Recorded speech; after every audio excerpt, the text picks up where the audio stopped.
ठंड के आंधी तूफान में भी छत पर सोने वाला ससुराल। चलो अच्छा है, सब सो गए। अब मैं जल्दी से ऊपर चला जाता हूँ, बस किसी को कुछ पता न चले। जतिन अपने परिवार वालों के सो जाने के बाद रात को छत पर जाता है, जहाँ उसकी गर्लफ्रेंड तनीषा उसका इंतजार कर रही होती है।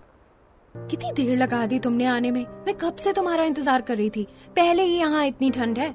सॉरी मेरी जान, तुम्हें इतना वेट करना पड़ा। वो क्या है ना, सब लोग टीवी देख रहे थे तो देर से सोए हैं। अब सबके सोने के बाद ही मैं ऊपर आया हूँ। वैसे आज तो सच में ऊपर बहुत ठंडी हवा चल रही है।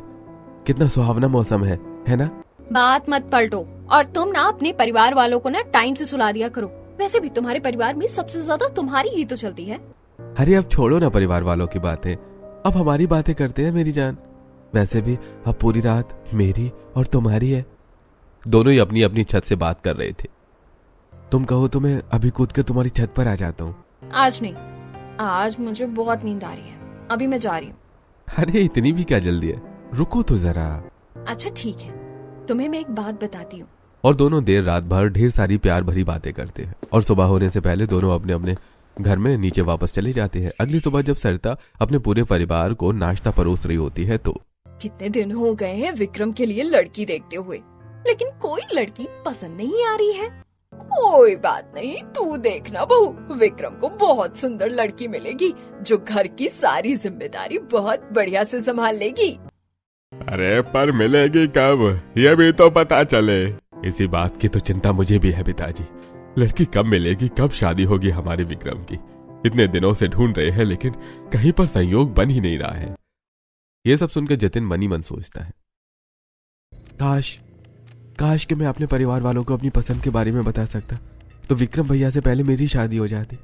लेकिन ऐसा नहीं हो सकता, पहले विक्रम भैया की शादी होगी, उसके बाद ही तो मेरी होगी। जतिन को इतने गहरे विचारों में डूबता देखकर विक्रम उसे हिलाते हुए कहता है, अरे क्या हुआ जतिन, बात मेरी शादी की हो रही है और लग रहा है तुम अपने ख्याली पुलाव बना रहे हो। अरे कुछ नहीं भैया, मैं सोच रहा हूँ आपकी शादी होगी तभी तो मेरा नंबर भी लगेगा। जल्दी से भाभी घर आ जाए। जतिन भैया, आप अभी अपनी शादी के सपने लेना छोड़ दो, क्योंकि जब तक विक्रम भैया की शादी नहीं हो जाती तब तक आपकी शादी का पता लगना बड़ा मुश्किल है। थोड़ा वक्त हो जाता है और विक्रम के लिए श्वेता नाम की एक बहुत अच्छी लड़की का रिश्ता आता है और श्वेता सभी घर वालों को पसंद आ जाती है, जिसके बाद दोनों के परिवार वाले आपस में बातचीत करके रिश्ता पक्का कर देते हैं। रिश्ता पक्का होने के बाद सब बात कर रहे थे। लो जतिन बेटा, तुझे तो तेरी होने वाली भाभी पसंद आई है ना? वो बता, सबसे जरूरी बात है। मुझे तो श्वेता जी अपनी भाभी के रूप में बहुत ज्यादा पसंद है। भैया के साथ उनकी जोड़ी खूब ज्यादा अच्छी लगेगी। अरे बस तूने हाँ कर दी और हमारे विक्रम को भी लड़की पसंद आ गई है तो फिर इसका मतलब सब कुछ ठीक है। थोड़ा वक्त गुजर जाता है। दोनों परिवार वाले आपस में बातचीत करके विक्रम और श्वेता की शादी का मुहूर्त निकलवाते हैं और 2 महीने बाद की शादी का मुहूर्त पंडित जी निकाल कर परिवार वालों को दे देते हैं। दोनों परिवार वालों के बीच शादी की तैयारी शुरू हो जाता है और इसी बीच जतिन के परिवार वाले नोटिस करते हैं कि जतिन अपने कमरे में नहीं है। वो आजकल अक्सर छत पर जा रहा था। सरिता पीछे पीछे जाती है और छत पर जाकर जतिन से पूछती है, क्या बात जतिन बेटा, आंधी तूफान कुछ भी आ जाए तू ज्यादातर छत पर आ जाता है। कल बारिश में भी शायद तू छत पर ही आया था। क्योंकि माँ मैं सोच रहा हूँ, देखो कितना मौसम सुहाना हो रहा है और अब तो इतनी गर्मी भी नहीं रही, ऊपर सोने में कितना मजा आएगा। ऐसा क्या? लेकिन तुझे अचानक से छत पर सोने का क्या चाव चढ़ गया? क्योंकि छत पर सोने में जो मजा है ना माँ, वो नीचे सोने में नहीं है। छत पर सोने में बहुत मजा आता है और जब आंधी आती है ना तब तो और भी ज्यादा मजा आता है। हवा इतनी तेज और ठंडी लगती है, ऐसा लगता है जैसा सीधा स्वर्ग से हवा आ रही हो। और माँ वैसे भी पंखे की हवा में सोने का क्या फायदा है, वो तो आर्टिफिशियल हवा है और ये है तो एकदम नेचुरल ताजा हवा है। दोनों बात कर रहे थे तब तक वहां पर किशोर और आनंद भी आ जाते हैं। अच्छा ऐसी बात है क्या? वैसे गांव में हम भी खुले में ही सोते थे। अब जब से तुम दोनों की नौकरी शहर में लगी है तब हम यहाँ शहर में आ गए, वरना याद है ना भाग्यवान की सभी छत पर सोते थे तो कितना अच्छा लगता था। और कितना मजा आता था छत पर सोने में। छत के नीचे सोने में तो घुटन सी होती है। अरे तो फिर अब से हम भी छत पर ही सो जाते हैं ना। अरे छत पर सोने में कितना मजा आएगा। मैं भी नीचे बोर होता हूँ, घुटन सी होती है, गांव की खुली हवा की याद आती है। नीचे सोने का तो मन ही नहीं करता। मन करता है कि खुली हवा में ही सोऊं, और जतिन ने तो ये आइडिया बहुत अच्छा दिया है। जतिन की बातों से पूरा परिवार प्रभावित हो जाता है और अब वो भी जतिन के साथ छत पर सोना शुरू कर देते हैं। धीरे धीरे सर्दी के मौसम की शुरुआत हो जाती है और अब सर्दियों में भी पूरा परिवार छत पर ही सोता है। इसी बीच एक दिन तनीषा जतिन को फोन करती है और बोलती है, जतिन, क्या चल रहा है ये सब कुछ? तुम्हारे परिवार वाले तुम्हारे साथ छत पर क्यों सो रहे हैं?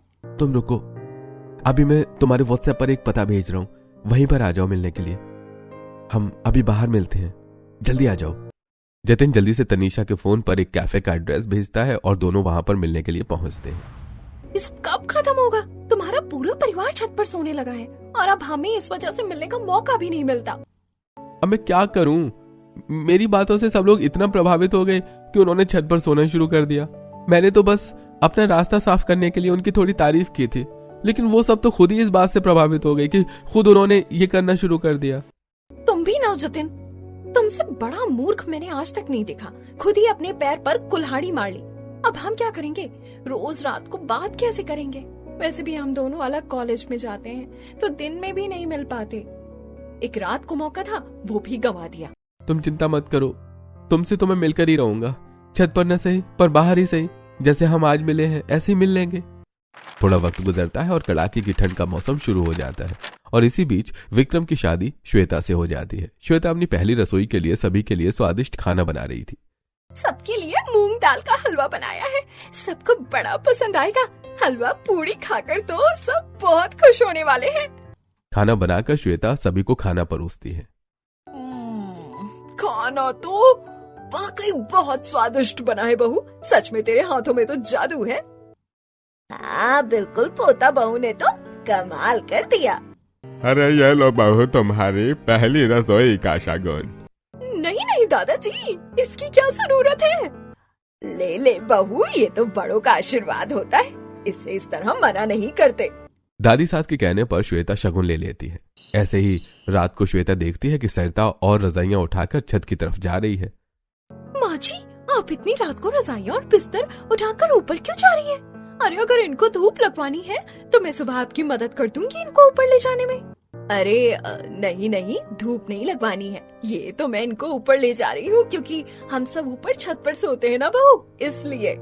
लेकिन माँ जी, एक तो इतनी ज्यादा ठंड है और ऊपर से बादल भी छाए हुए हैं, ऐसे में आप छत पर कैसे सो सकती हैं? नहीं बहू, आंधी हो, तूफान हो या फिर बारिश हो, कुछ भी क्यों ना हो, हम पूरा परिवार छत पर ही सोते हैं क्योंकि अब हमें आदत हो गई है और छत पर सोना हमारे गांव जैसा ही लगता है। पहले तो गांव में हम बाहर और छत पर ही सोते थे, खुली हवा में बड़ा अच्छा लगता था, लेकिन जब से मेरे दोनों पोतों की नौकरी यहाँ लगी है तब से अंदर रह रह कर घुटन सी महसूस होती थी। लेकिन छत पर सोने का आइडिया कमाल का था। अब तो नीचे मन नहीं लगता, इसलिए चाहे कुछ भी आ जाए, आंधी या तूफान, ऊपर ही सोना है। भला ये क्या बात हुई? ठंड के मौसम में तो छत पर सोना बिल्कुल भी सही नहीं है। आप सबकी तबीयत भी तो खराब हो सकती है, आपको सर्दी लग सकती है। अरे कुछ नहीं होगा बहू, हमने तेरी खाट का भी बंदोबस्त कर दिया है, अब से तू भी हमारे साथ छत पर ही सोया करेगी। हाँ बहू, छत पर सोने का तो मजा है ना, वो बंद कमरे में सोने में तो बिल्कुल भी नहीं है। आज रात तुम एक बार ठंड में सोकर तो देखो छत पर, और अगर रात को आंधी आ गई फिर तो सोने पर सुहागा हो जाएगा छत पर सोने में। आप भाभी जल्दी चलो, बिस्तर भी तो लगाने हैं छत पर जाकर, फिर अगर आंधी तूफान आ गया तो तिरपाल को भी सेट करना पड़ेगा। सभी की बातें सुनकर श्वेता का सिर घूम जाता है, जिसके बाद श्वेता सभी के साथ छत पर चली जाती है, जहां श्वेता सभी के लिए ऊपर बिस्तर लगा रही थी। जिसके बाद एक एक करके सभी लोग अपनी अपनी खाट पर लेट जाते हैं। बहू, ठंड का वक्त है और आंधी आने का भी डर है क्योंकि मौसम खराब है, तो अपनी रजाई को अपने हाथों पैरों से अच्छे से पकड़ के सोना। हाँ, क्योंकि हो सकता है तेज हवा की वजह से रजाई उड़ जाए बहू। हाँ भाभी, हम सबको तो आदत हो गई है, आप पहली बार सो रही है ना, तो धीरे धीरे आपको भी आदत हो जाएगी, देखना। श्वेता आराम से अपनी खाट पर लेट जाती है। थोड़ी ही देर बाद सभी लोग गहरी नींद में सो जाते हैं, लेकिन श्वेता को बहुत ज्यादा ठंड लग रही होती है और तभी तेज तेज हवा चलने लगती है। हे हे भगवान, कितनी ज्यादा तेज हवा चल रही है। ये सब लोग इतनी ठंड में कैसे सो रहे हैं? इस हवा से तो मेरी जान निकल रही है। और धीरे धीरे तो ये हवा और भी तेज होती जा रही है।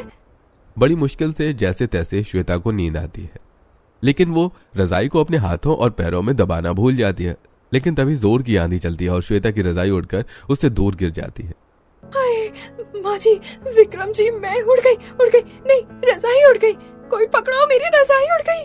हाय हाय, मुझे बहुत ठंड लग रही है, कोई मेरी रजाई ला दो। उड़ गई, रजाई उड़ गई। श्वेता की आवाज सुनकर सभी लोग उठ जाते हैं और विक्रम जल्दी से उठकर श्वेता की रजाई को उठाता है और श्वेता को उड़ाते हुए बोलता है, अरे श्वेता, तुमसे कहा था ना कि रजाई को ठीक से पकड़कर सोना। आंधी में रजाई ऐसे अक्सर उड़ जाती है। हे राम, क्या मुसीबत पड़ी है ठंड के मौसम में ऐसे आंधी तूफान में छत पर सोने की। चलिए ना, नीचे चलकर सो जाते हैं। मेरी तो यहाँ ठंड के मारे जान निकल रही है। रजाई को अच्छे से पैरों के नीचे दबाकर सो जाओ, फिर रजाई नहीं उड़ेगी। और नीचे सोने की बात ना अपने दिमाग से निकाल कर कहीं दूर फेंक दो श्वेता। और मुझे नींद आ रही है, मैं सोने जा रहा हूँ। और नहीं तो क्या बहू, कितने दिनों बाद तो सर्दी के मौसम में बढ़िया तूफान आया है। आज तो छत पर सोने का मजा ही आ जाएगा। इतना कहकर सभी लोग आराम से सो जाते हैं और सुबह होते ही सभी लोग छत से उतर के नीचे आ जाते हैं। लेकिन श्वेता को रात भर नींद ही नहीं आई और उसका सारा दिन भी काम में ही निकल जाता है। भगवान, मैं क्या करूं जिससे मुझे अपने ससुराल वालों के साथ ठंड में छत पर सोना ना पड़े। मुझे छत पर नींद नहीं आती है।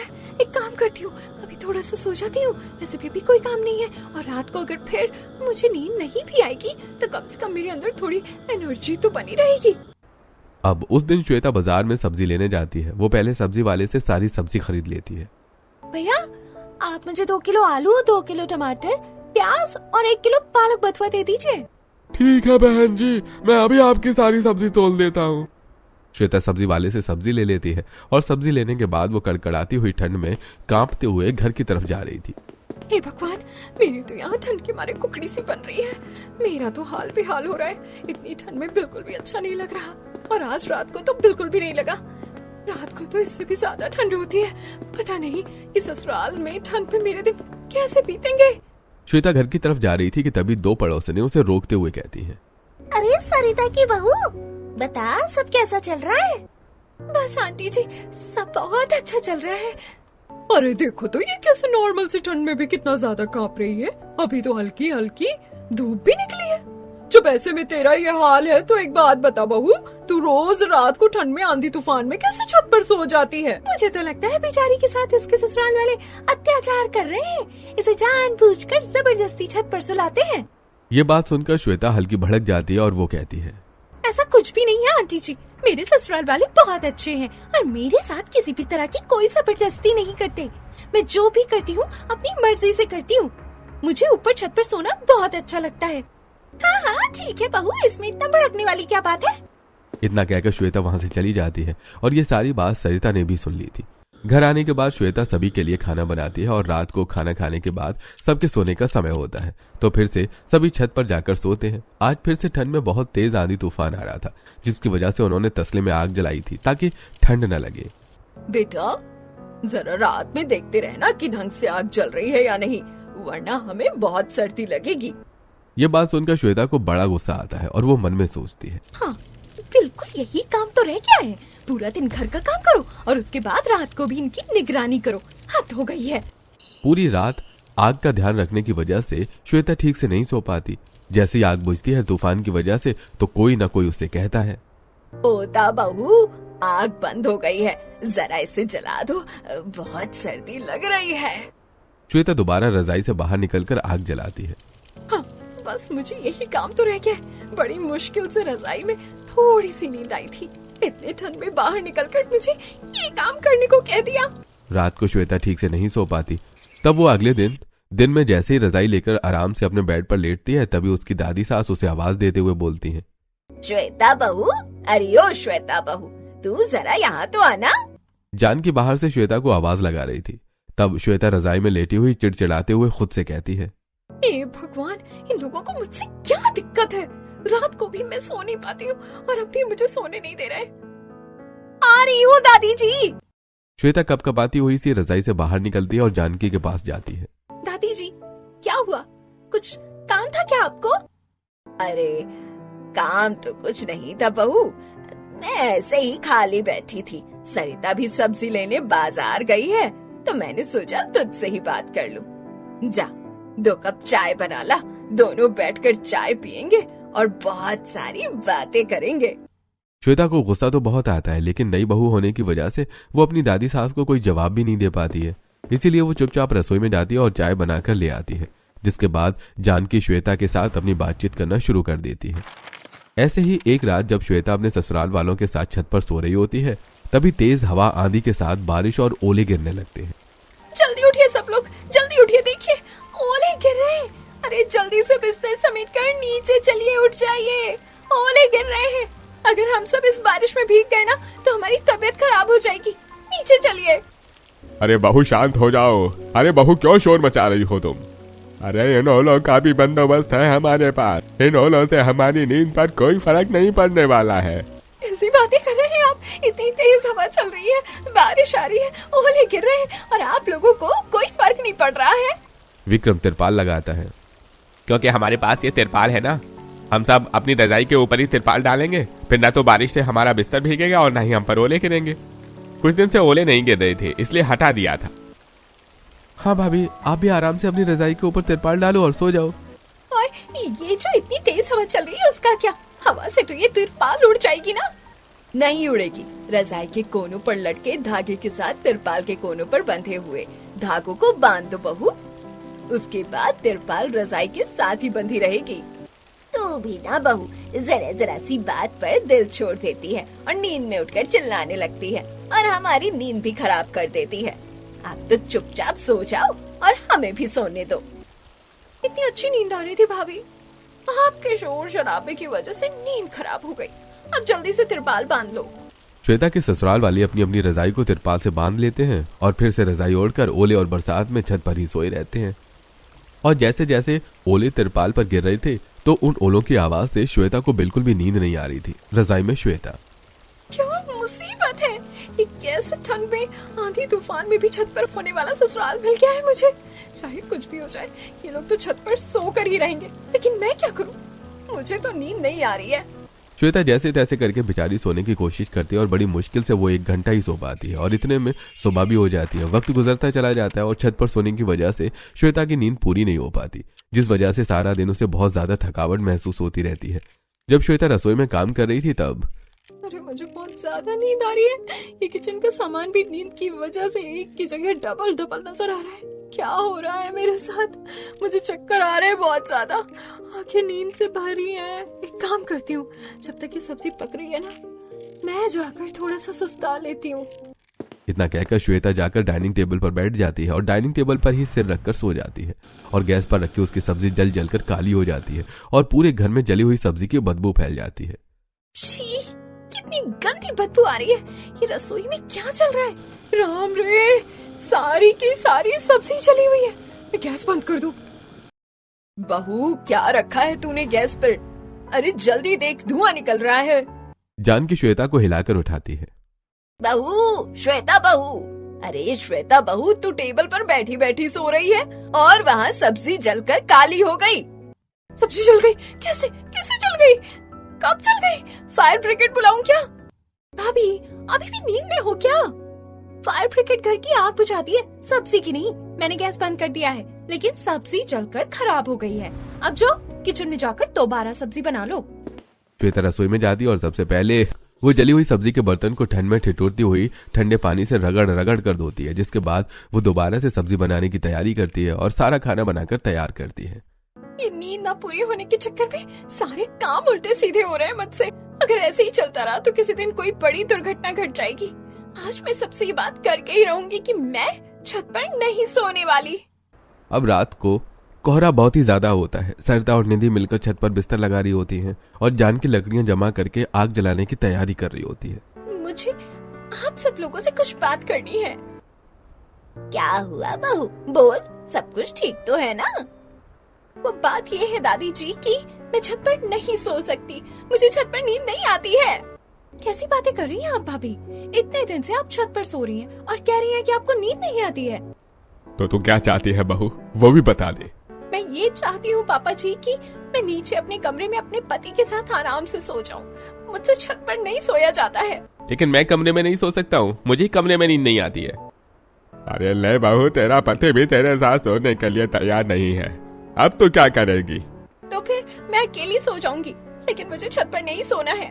तेरी भलाई इसी में है बहू कि तू चुपचाप हमारे साथ छत पर सो जा, ज्यादा जुबान चलाने की जरूरत नहीं है। अरे दादी, इतना गुस्सा क्यों कर रही हो? भाभी नीचे सोना चाहती है तो सोने दो ना, आखिर उनकी खुशी का ख्याल रखना भी तो हमारा फर्ज बनता है। तू सलाह मत दे बेटा, माना कि तू सबका अच्छा सोचता है, लेकिन इतना अच्छा सोचने की जरूरत नहीं है। आप सबके सब आराम से सो जाओ, मैंने आग जला दी है, आप किसी को ठंड नहीं लगेगी। सभी के कहने पर श्वेता चुप हो जाती है और कोहरे भरी रात में भी वो सभी के साथ छत पर ही सोती है। और अगली सुबह उसकी तबीयत खराब हो जाती है, उसे तेज बुखार के साथ खांसी जुकाम हो जाता है। विक्रम उसे डॉक्टर के पास ले जाता है और उसका चेकअप करवाकर घर ले आता है।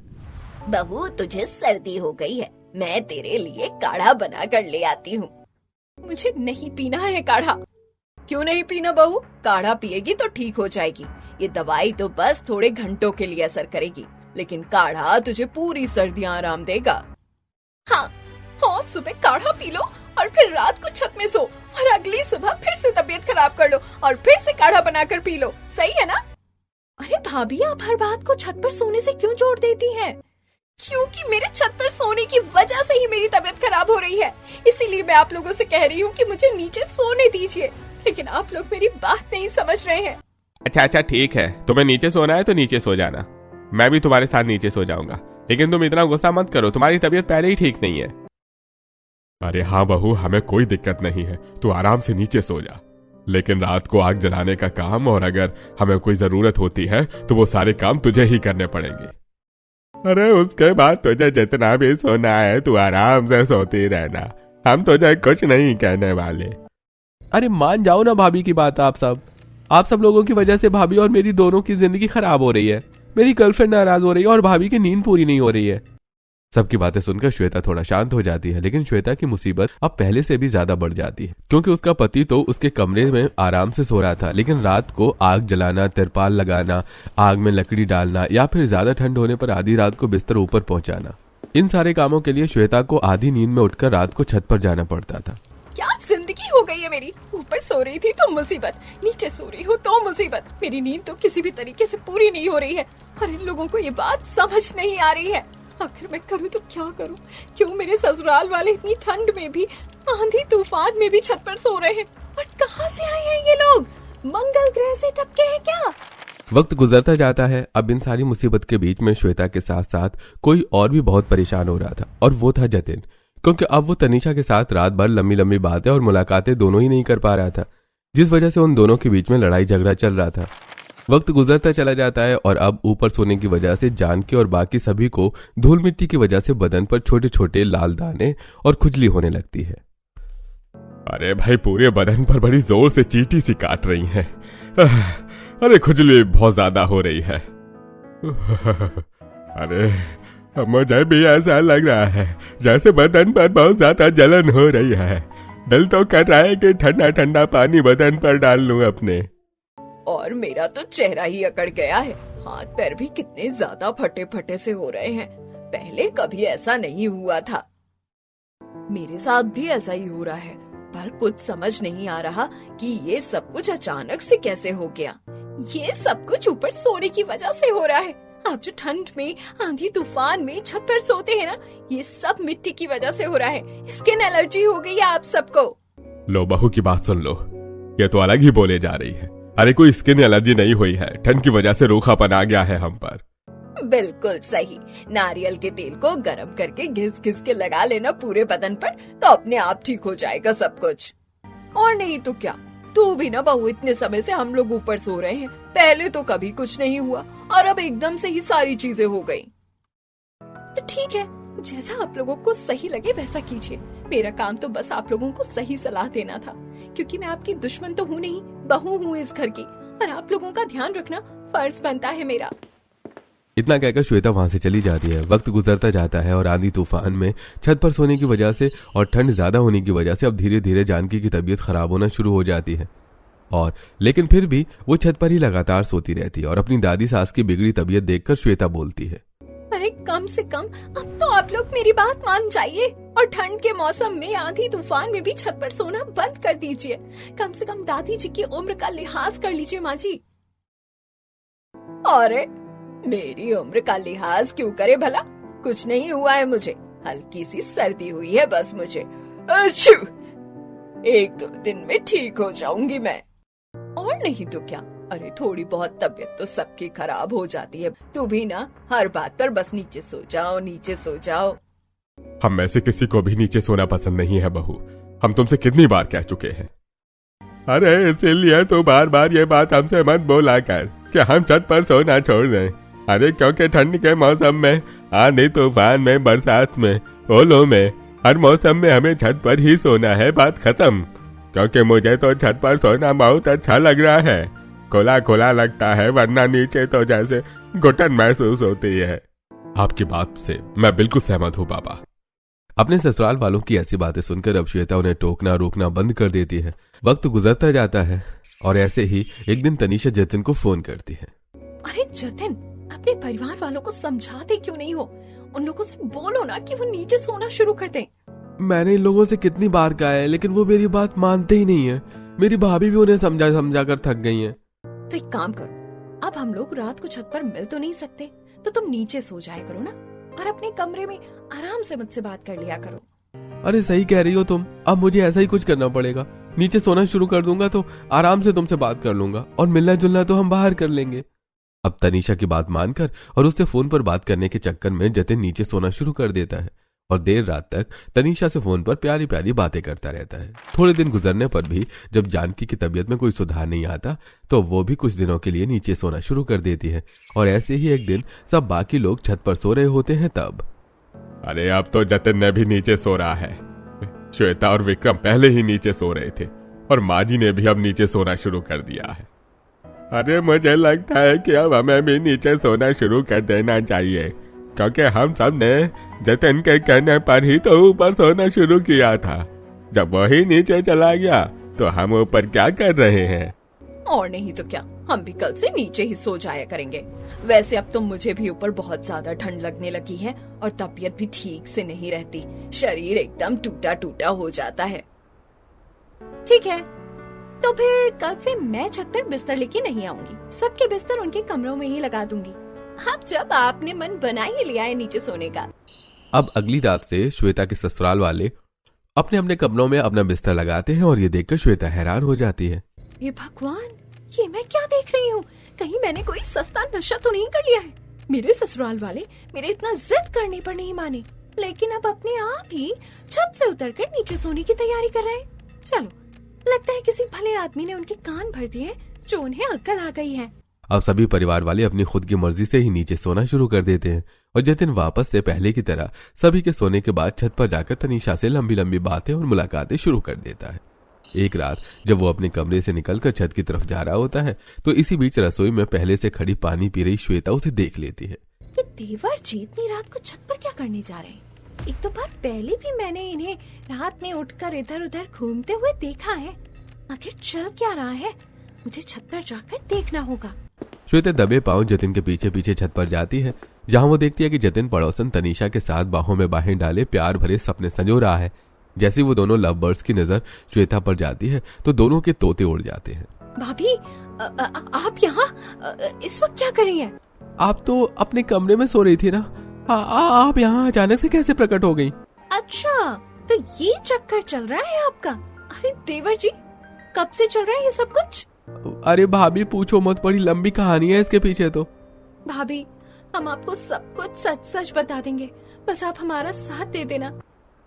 इतना कहकर तनीषा और जतिन शुरू से लेकर अंत तक की सारी बातें श्वेता को बताते हैं, जिसे सुनकर श्वेता हंसने लगती है और अपना माथा पकड़ के बोलती है, हे भगवान, तो ये बात थी। अरे देवर जी, आपकी वजह से मुझे क्या क्या नहीं झेलना पड़ा। पहले ही बता देते ना कि ऐसा कुछ था तो मैं घर वालों से पहले ही बात कर लेती। और हाँ, ऐसे देर रात को छत पर मिलना सही नहीं है।